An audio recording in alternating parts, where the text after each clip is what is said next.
بوجود ايوب بوعدي غادي يكون عندنا واحد من اخطر وسط الميدان اللي موجود في العالم. وهذه هي اللي بغاو شي هذه الكلمه هذه هي المشاهد الكرام علاش وسط ميدان ديال 2026 2030 و2034.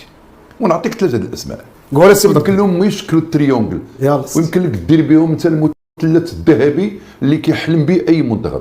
ايوب بوعدي، نائل العناوي، وسمير المرابط. سمير المرابط 20 سنه، نائل بوعدي 18 سنه يا عباد الله. و نائل العناوي 23 24 سنه.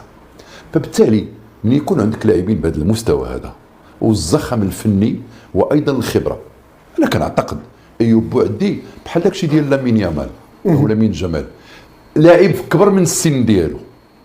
بمعنى ملي كتشوف لامين جمال كيلعب وكتشوف ايوب بوعدي كيلعب وكتشوف واحد المجموعه من اللاعبين، نعطيك مثال ديزيري دوي ايضا، كتشوف بحال هاد اللاعبين تيلعبوا كتقول يستحيل هادو يكونوا في 17 18 19 سنه، فين تعلموا هاد الكره هذه؟ فاذا باش نركزوا على ايوب بوعدي، لاعب بخامات فنيه كبيره جدا ما شاء الله، وعنده واحد الهامش ديال التطور، هامش رهيب جدا. فبالتالي قدومه الى المغرب ما يمكن الا يكون مرحب به ويكون اضافه نوعيه.